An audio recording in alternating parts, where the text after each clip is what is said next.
and mastering your craft, like each year getting better so you can reach the highest level and be able to compete and sustain that ability as long as you can.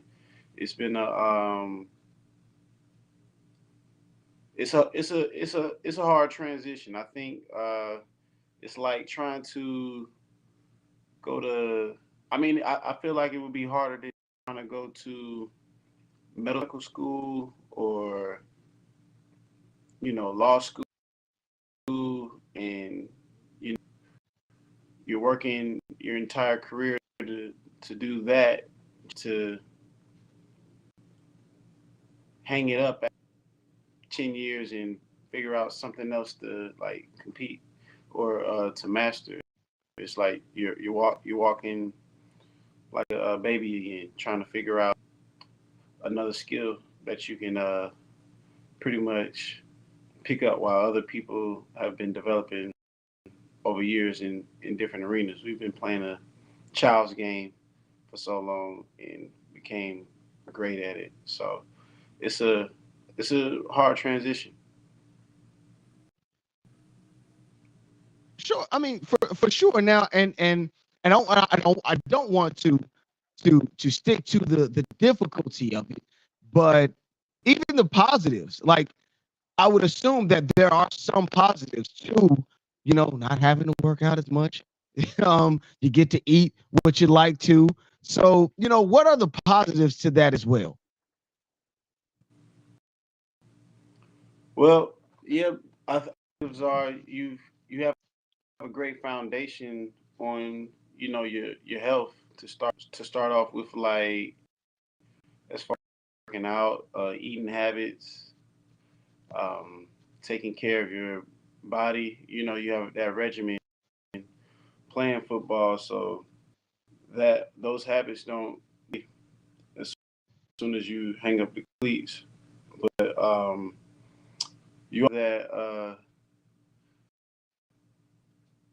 that that level of competitiveness to be great at something for anything that you might be interested in. So whatever whatever the competitiveness is, whatever those those same traits that you had that got you to the NFL or whatever professional sports you played, you can transfer those also into any other field. So those are positives because that's just physical. 90% of the game now is mental. It's won mentally, and once you take that mental game to the next level, then you're able to apply that just in anything. You got Kobe.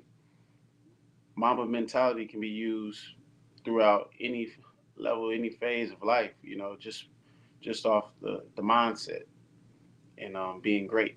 So those are some positives. I would say you don't have to work out as much.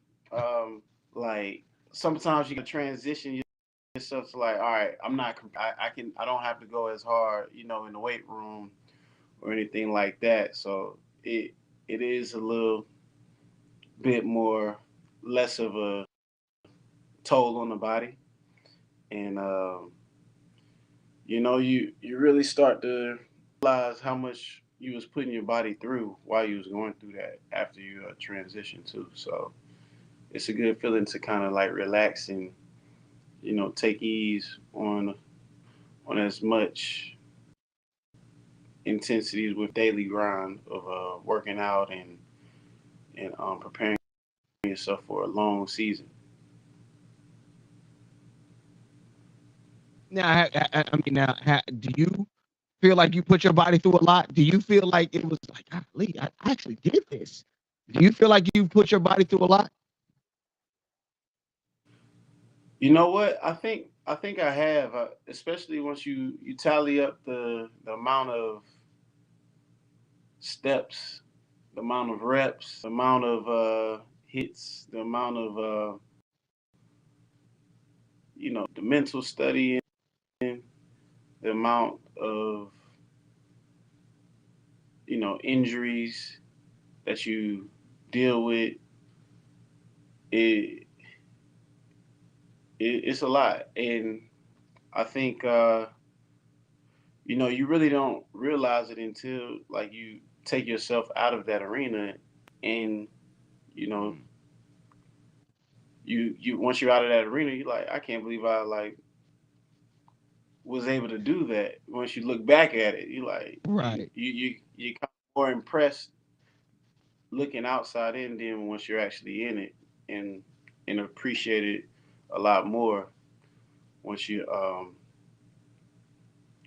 not actually in it, right? Because you gotta block out the noise, you gotta block out the pain, you gotta block out all the negatives while you're in there, just so you can stay sane and functional to be able to withstand that. So I think I've endured a lot. I've played over, um, you know, starting since college, like over 13 plus games since my career, and then I played. Well, I had a short rookie year due to my injury I had, breaking a forearm, and then played a lot of games in Canada, over 20, Mhm. 20 plus games per year. I played up there, and They love you in Canada. They do love you in yeah, Canada. I want to point that out. Canada was definitely a cool experience for me. I definitely appreciate Canada, and a special place in my heart up there in Edmonton, and they gave me an opportunity to not only showcase my abilities, but an opportunity to play the game again, and play it with me being myself. So it was an experience up there. But a lot of a lot of games played. A lot of games played. Some of the coldest games I ever played in was up in Canada. Like Now, first snow game up now you there. say something. But before we get to that, because I know you know where I'm going with that, but let's dial it back for a second, because I definitely want to talk about something. And again, you have some experience in the NFL locker room, so I know that you would be able to speak to this. Last weekend sums up, really, in my opinion, a major meltdown for the NFC East. First, Dallas fell to Jordan Love and the Green Bay Packers, 48-32. And then on Monday, Philadelphia Eagles, they fell to the Tampa Bay Buccaneers, 32-9.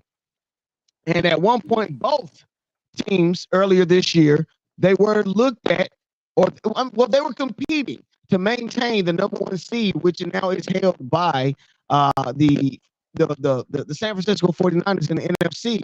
So, one of the things that I've been noticing is like, how in the world could you see how something like this could possibly happen? Um, to again, somebody who was once looked at to possibly win it all, and now all of a sudden you lose in the first round. How does that happen? Hey, it's the NFL. I mean, like teams peak at the right time. Some teams peak too early, and they can burn out by the end. You Beginning of the season, you would be thinking, all right, Eagles are a lock to make it at least to the NFC Championship. Like nobody can stop. For They sure. have the complete team. Nobody stopping them on fourth and short. Like they go. It's like the way the season goes is a marathon. You know, nobody would have known Packers to come out and put put the smack on Cowboys like that. The Cowboys at their house. So it was a Right. you can't, but at the same time, once teams get hot, them the teams to watch out for towards the end of the year. And I like how they against Cowboys with that performance. Like you gotta watch out. You gotta watch out for Green Bay. Now if they playing like that on the road in the season, and I'm surprised. But that's just coming. Playoffs. Anybody can win any given day. So bring your A game every time.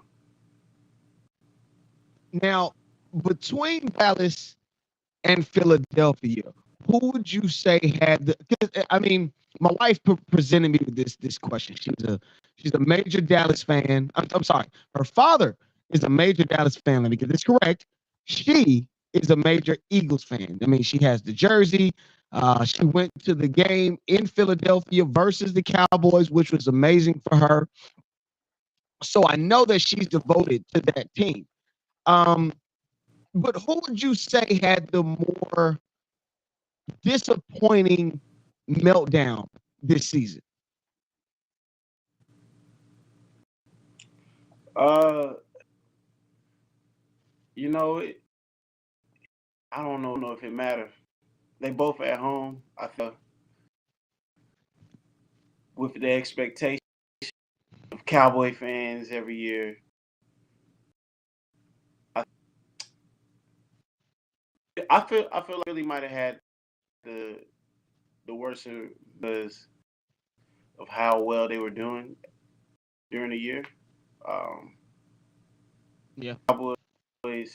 I feel like the Cowboys they kind of got in the back of their head, like they can have a good season, but playoffs.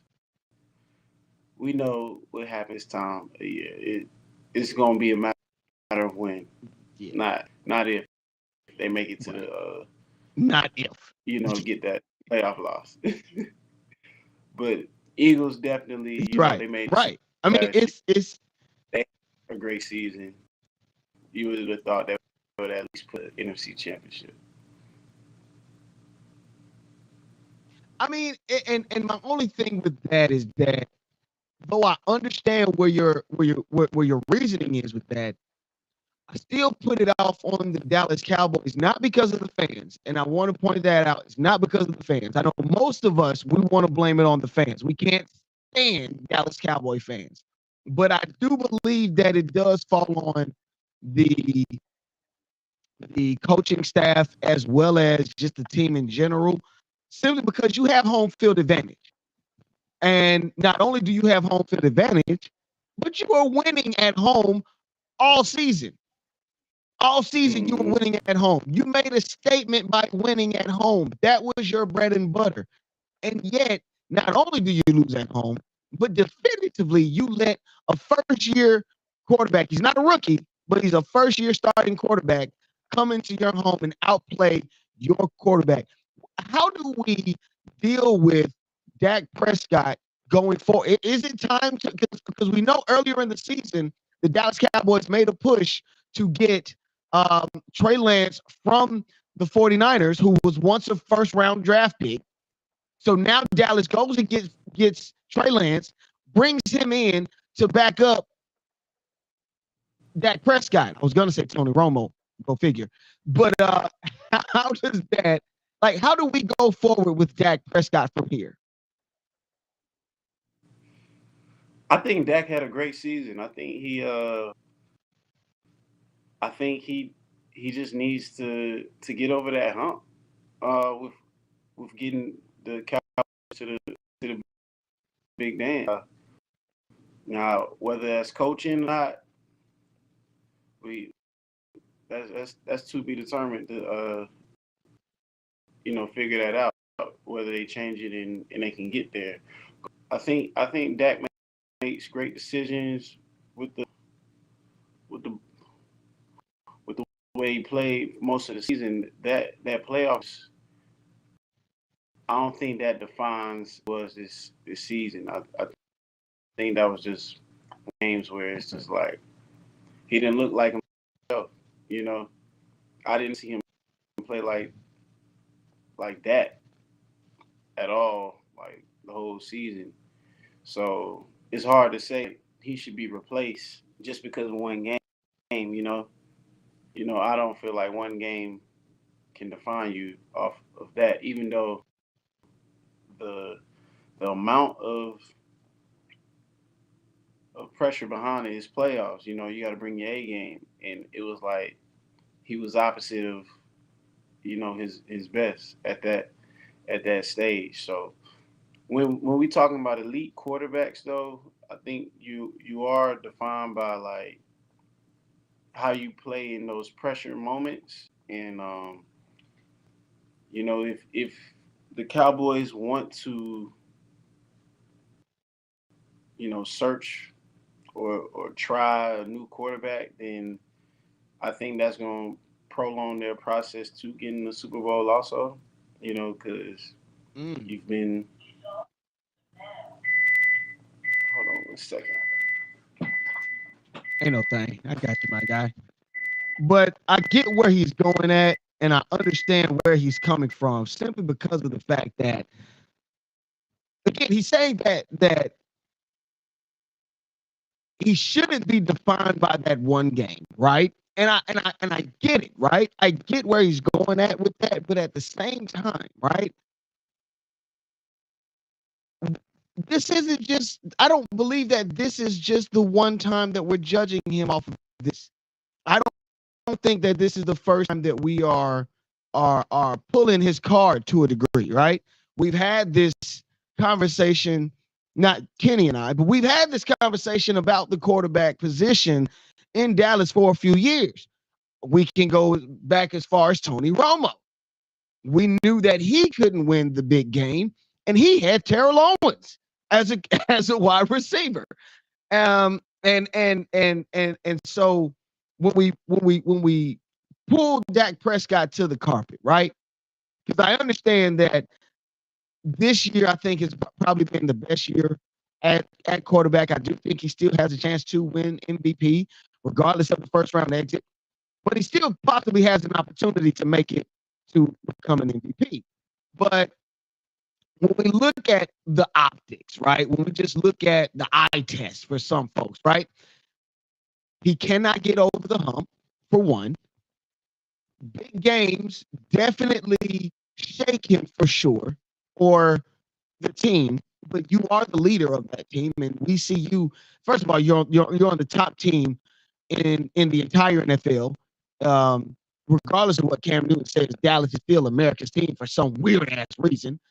But now with all of those things compiled on him, I do believe that it's time for us to I don't know. I don't know. Now again, I'm not the NFL expert per se, or the athlete per se. Kenny was the one that was there, so I definitely lean to his expertise per se. Kenny, you back? Yeah. Sorry about that. Okay, The wind okay, is blowing. no problem. Say say it again. I said the wind blowing out here blew my door open. Now, where? Well, okay. Let's not give Yeah. any. Yeah, but it's cold where you are, correct? Yeah. Yeah. I'm in Georgia, but yeah, it's cold.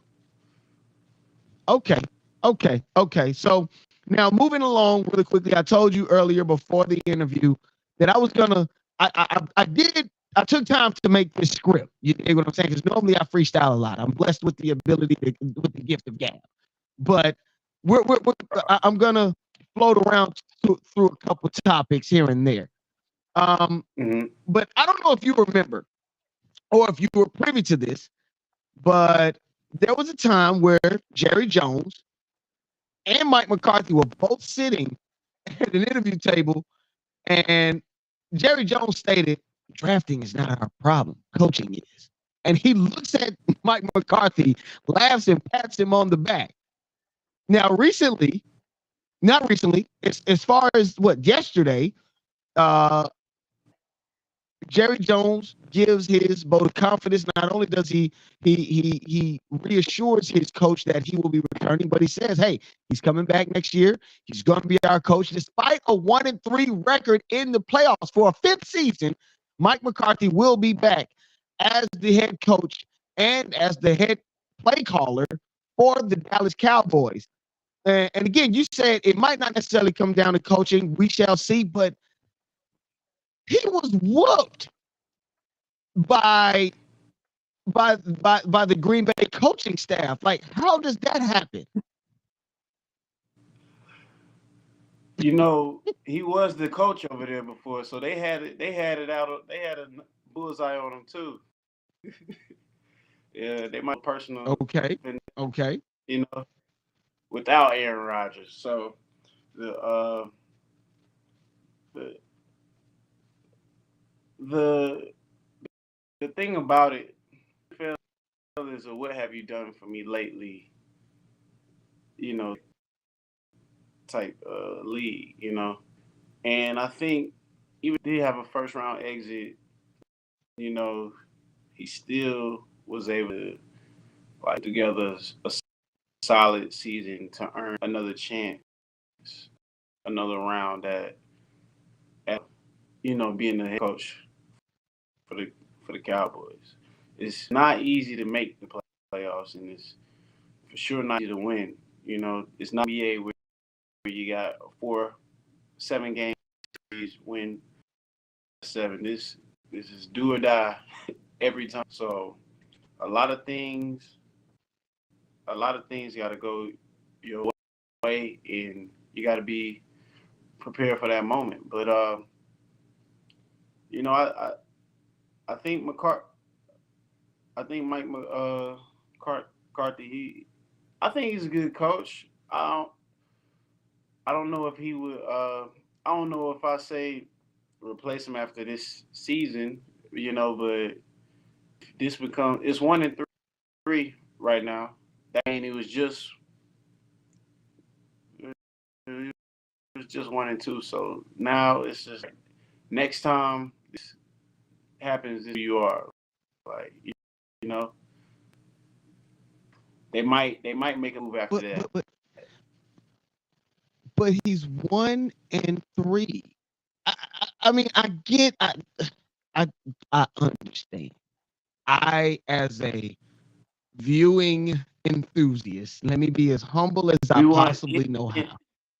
we want instant satisfaction as viewers. You know, I we mean, want but microwavable. as many chances as he's gotten, though, he's as I'm not asking for, because trust me, as an Atlanta Falcon fan, I am not complaining, okay?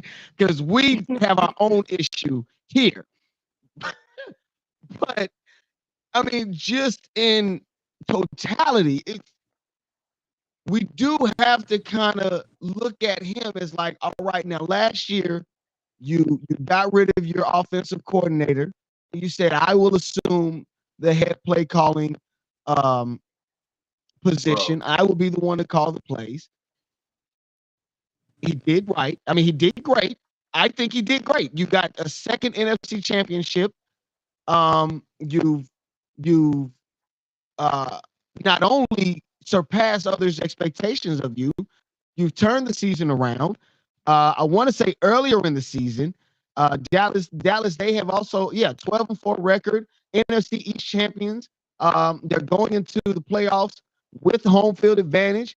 Between weeks 9 and 13, the Cowboys outscored their opponents 201-85. So, God dang it, he did a good job. I know that is for sure. But dang, like when the rubber meets the road, we might have to answer. I don't know. I could be wrong. I could be wrong. But it's who something that is got to happen. who would you want to replace him? Or what would you if you're Jerry Jones, because you know he's in control, what would you do if you're in that position after he having a season like that? And that's a good question. That is an awesome question. Simply because of the fact that I don't know. I do not know. Um, it, I will say again, this is the first season that Mike McCarthy has been able to implement I want to say implement a offense that his quarterback efficiently runs. We all know that Aaron Rodgers came in and out of the huddle audibling in and out of certain plays that he would call. We know that the Super Bowl that they did win was initially because of Aaron Rodgers and the defense that he had. So we understand those things, but I can't answer that question. To be honest with you, I can't answer that question. I do understand that we might have to bring him in. Now, it has been speculated that Bill Belichick, which we all know everybody has this fascination with Bill Belichick, which I know you've played against him twice. Um, we know that there's a fascination with Bill. Um, so some would say that that would be the solution, but I believe that that's more of a problem than it would be a solution as far as the Cowboys is concerned. But let's move along because I don't want to get caught up on that. Um, but I do want to, move along just a slight bit with something that I find to be quite interesting because during the show, guys, his door flew open because of how cold it is. It's just been the wind has just been blowing, right? So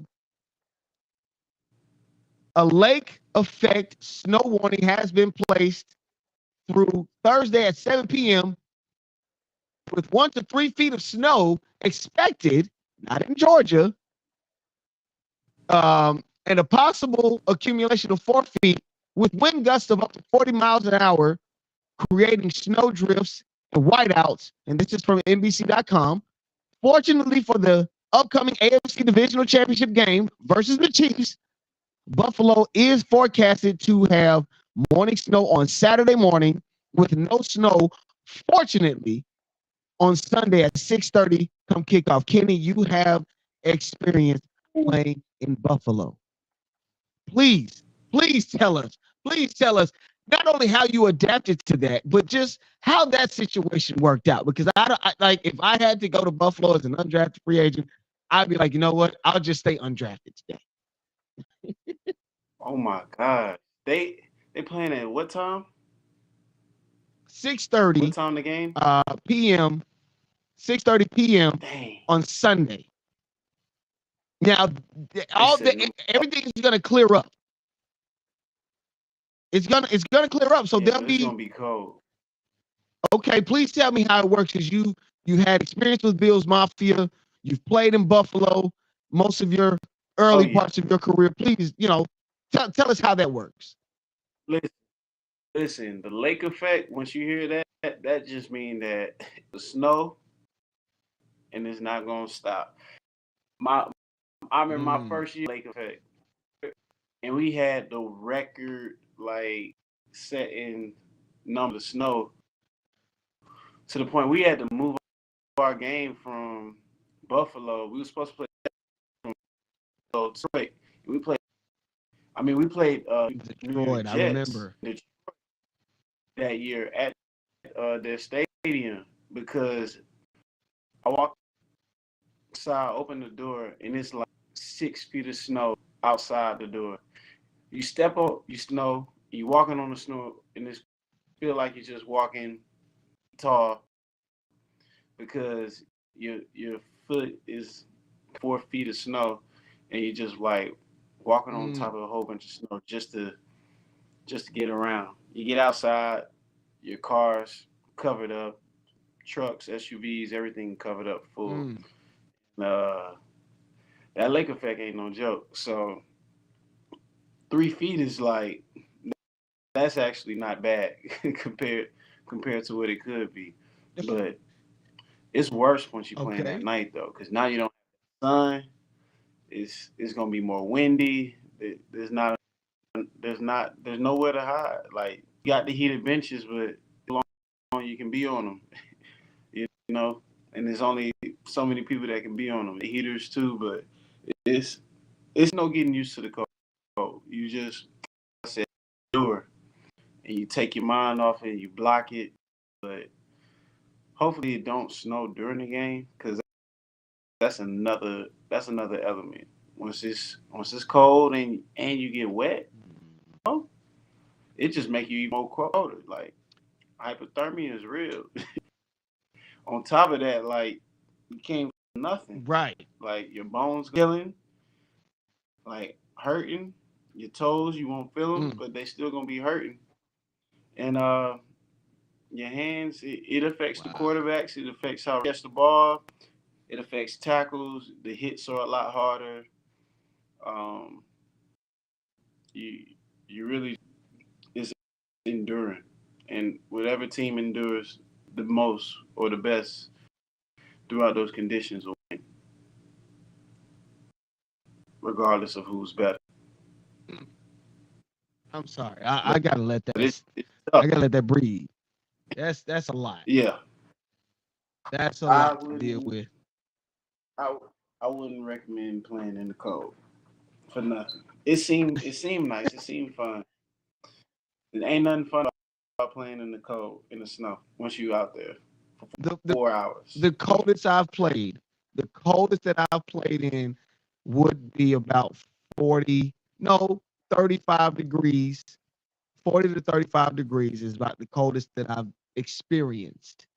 Yeah. Um, and we did have the ability to. So, do you warm up at all? Like again, as a player while playing, do you at some point warm up while on the field? You know, does your But body heat you, take you effect at better some be point? you better be warm before you get Mm. out there. You better be warming up in the locker room. You better layer up with a lot of clothes, a lot of first you gotta layer up with the Vaseline. You gotta get the skin nice and moisturized before you even hit the field. Some people put icy That's hot the on. I trick. don't do that. That icy hot is crazy. Wow. Some people do that to trick their mind into staying warm. I'm not playing around with the icy hot, but layer up on the Vaseline and Mm. put a lot of like layers underneath uniform, which can constrict your movement too. Um, some people wear like two leggings or multiple undersleeve garments. Some guys don't wear anything. Some guys go out there with just you know what's underneath their pads out. I don't play like that, but Yeah. uh, Mm. I'm not playing against Mother Nature. You know, I adapt to my conditions. So Right. She wins every time. She it's wins every time. yeah, She wins oh every for time. sure. And she's winning right But now. I just want to point that out. She's winning right now. It's yeah, big. but yeah, Now, definitely you can't warm up and stay warm. You're gonna get cold. okay, okay, I get it. Hey, I get it. Again, the kickoff is at 6:30 p.m. Which we all understand how that is. And like you said, it's going to be at night. It's not going to be a pleasant thing, but I do understand. I do believe it'll be a good game. I do see that it could be possibly a good game between the Bills and Chiefs. Who do you feel? Do you have some home field feelings? You know what I'm saying? Do you feel like, hey, my bill? Because I'm not going to say that the I Bills are cursed, yeah, but it definitely looks like it. Say it I again. think this. You know, I think it's the year Kansas City got Buffalo number for the past couple of years. But I think this the one where they get over that hump and finally take the Chiefs, take the Chiefs out for all them years and making them an early playoff exit. So I'm gonna go with the Bills on this one and see them make it to the AFC championship. Okay, I'm with it. I'm all with it. I'm perfectly with it. Now, I think the reason why I brought you in, we all know, you've not only played against uh, Bill Belichick, but you've also played against Nick Saban, being a defensive back in the SEC, which they do kind of equate to Little League NFL football, if you get my point. So, with this whole hoopla behind Bill Belichick, it does seem like he could possibly be headed to Atlanta. I'm not necessarily for it, but he did go on a second interview with the Atlanta Falcons ownership, Arthur Blank. He was even found on the yacht of Arthur Blank's. So, how do you see this whole situation with Bill Belichick, the Atlanta Falcons, him leaving the Patriots? we have Gerard Mayo. He's now the head coach, the first black head coach for the New England Patriots in history. What is Yeah. your take on this situation? You know, I didn't think that Belichick would leave the organization to go coach somewhere else as a head coach. I just I don't see that being great for his legacy.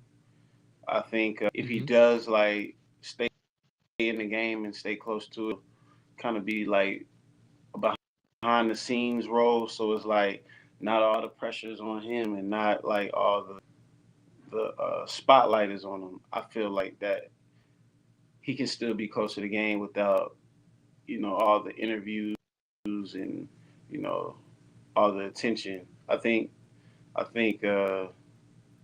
that is a better fit for him. But as far as head coaching stuff, Hmm.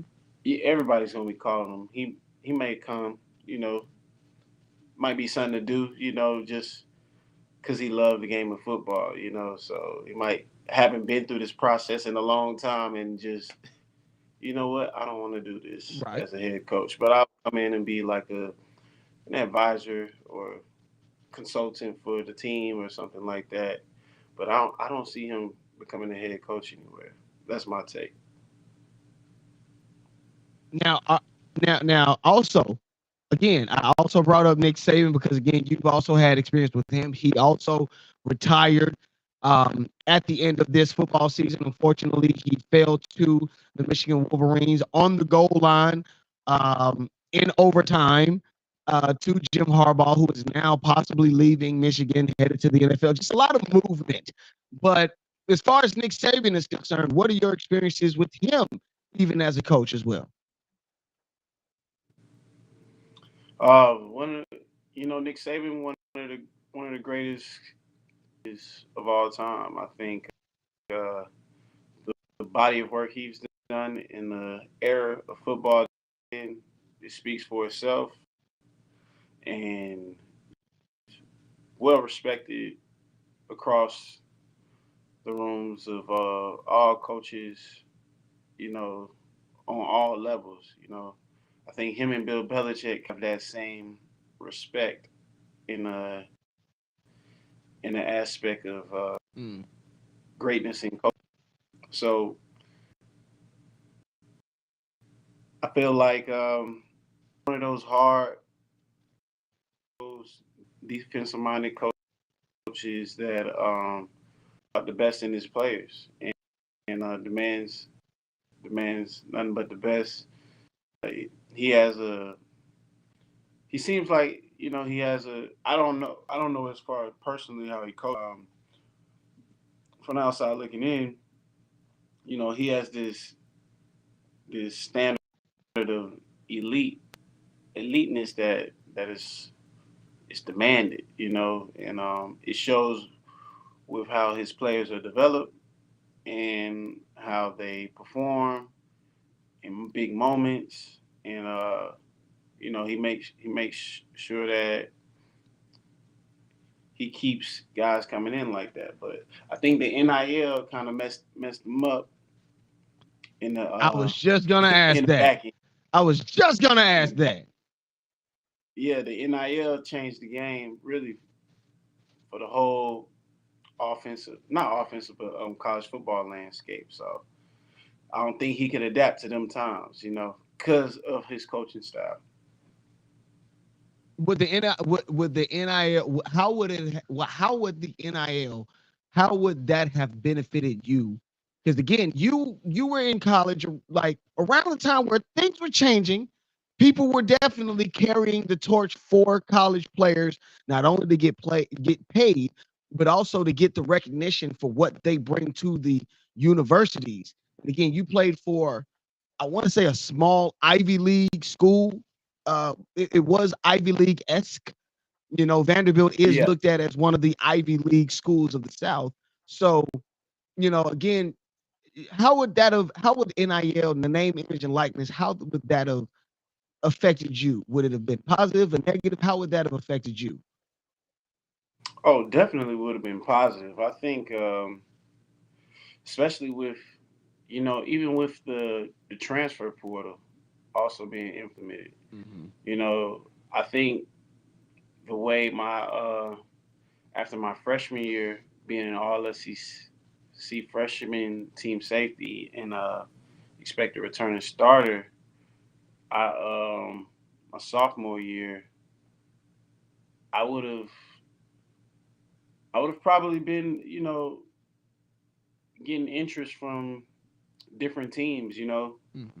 that possibly could have been a situation where I could have catapulted to degree, because it's all about too. Uh, let's see, if I You was were the biggest thing in Nashville. right, so if there was a team that was in need of a player like me at their school that was ready to go, who's to say that you just never know. It's a lot of ways at the same time. Yeah.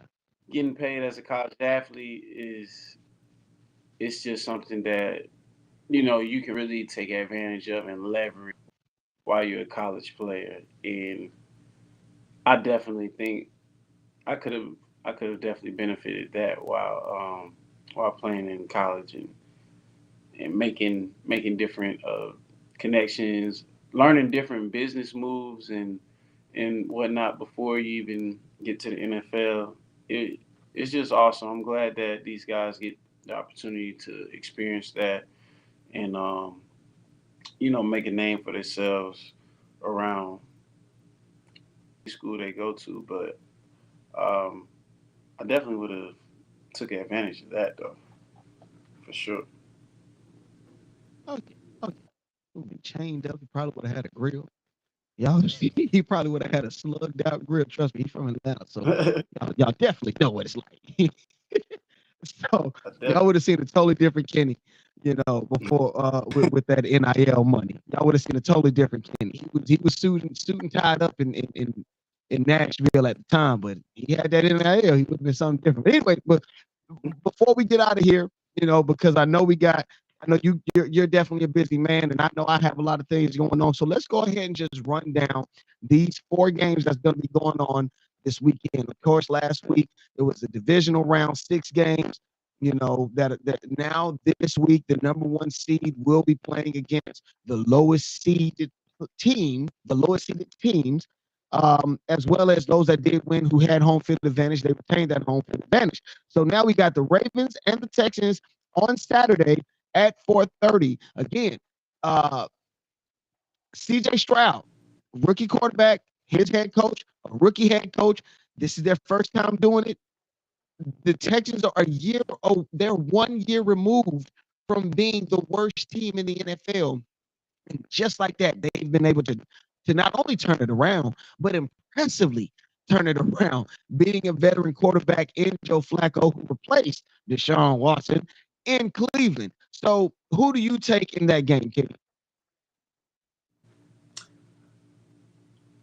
I like the Texans to jump out on the Baltimore early and give them a nice little scare, but I want to say that Baltimore will ultimately end up winning the game. Um, Defense been playing elite. They got the triple crown, Mm-hmm. leading all defensive categories um, across the league. Lamar Jackson, he's been playing remarkable. Uh, so I think they just got that edge over Houston. C.J. Stroud's been playing really good, but Mm-hmm. I gotta go with I gotta go with Baltimore. Okay. All right. All right. We got Baltimore. That's fine. That's cool. All right. The second game on Saturday at 8:30. We got the Fairy Niners, of course, as my friend Griff said, he's a diehard Raider fan. But we got the 49ers. They're going to be taking on the Packers. Again, the Packers, they went into Dallas and put the smack down. What was it, 48-32? It was incredible. So now we got the 49ers taking on the Packers. And the Packers will be going into the 49ers home, Levi Stadium, Who do you got between the Packers and the 49ers? You know, the Packers. This game will determine. This game will determine a lot. I like the 49ers to win, but something telling me if the Packers come out and play like they did, and Brock Purdy make like bad decisions, it, they that game could go either way right now in my mind. But um, We, I got to go we 49ers. you play with one of the defensive players on the team now. You Preston Smith, man. I mean, he played Yeah, lights out on Sunday. So now we got. yeah, Can he replicate it? that's what I'm saying. I Okay. mean, it's gonna be a good matchup. I really want to say 49ers got the advantage, but you know how I said earlier with the way teams get hot at the end of the season. Packers are like hot right now, and they're playing like road warriors right now. 42 points on Dallas, and I feel like they have the chance, the opportunity to win, but I don't think they get it done. They get it done in where it's called. I don't think they get it done in So San you're Francisco. safe to say we got the Yeah, 49ers in there. Okay, so Kenny has said the Ravens in game one, that's my 49ers in game two. Okay. yeah, that's my pick. Okay. All right. So the number one seeds do win. They do win. Detroit is lights out. I ain't gonna lie. That the crowd is ruckus. Again, we have another classmate, teammate that is coaching as well as playing. We got Bruce Irvin that is playing, you know what I'm saying, for the Detroit Lions, as well as Kelvin Shepard, who is the linebackers coach for the Detroit Lions. Uh, Dan Campbell has just been amazing as a head coach for them. And they play Sunday at 3 p.m. versus the Bucks. Who do you have? I got the Lions. I'm taking the Lions. I'm all with you on that so far with the Ravens and the 49ers. I'm taking the Lions in this game. Who do you got? Yeah, I like Detroit too. That was my NFC dark horse throughout this year. I thought they would Mm. I thought they would land the Cowboys this round, and I was like, that's gonna be the team to upset the Cowboys. But this this this two scenario two works too. They should be able to beat the Bucks for sure. Okay, and finally, we already know what he said because he is a Buffalo Bill. He was an undrafted free agent back in 2015, and now again, this is Buffalo. They just been having the baddest luck against the Chiefs. I mean, Patrick Mahomes won a game against them in 13 freaking seconds. He covered 100 yards in 13 seconds. That is hard to do. Period. He didn't just score. He didn't just kick a field goal. He scored a touchdown. You dig? And so now here we are, Listen, the Chiefs taking on the Buffalo Bills. Who we got again? Just for clarification, who we got? I think they luck. Patrick Mahomes' luck has ran out. Buffalo Bills taking it this time. Go around 21 to He giving us a 26. score. 21-26. Ladies and gentlemen, you already know what time it is. Now, before we get out of here, I do have to point out because I've been dropping names, Preston Smith, Bruce Irvin, Kelvin Shepard. But before we get out of here, man, let me go ahead and stop this music really quickly. I definitely got to talk about a gentleman that has been influential in both of our lives. Coach Stephen Reese, who is a former athlete, a former player for the New York Jets in the NFL. He recently passed, unfortunately, and we were able to pay our respects. We were able to take a picture together. You know what I'm saying, representing our high school, representing where we know Coach Reese from. Kenny, what role did Coach Reese play in your life? Oh man, Coach Reese was a mentor. He was a he was somebody that was around us. he made sure that everybody that was doing what they were supposed to do, he made sure to check them and made sure that they were doing what they're supposed to. Accountability coach, he wasn't gonna let you just walk around and think that you can get away with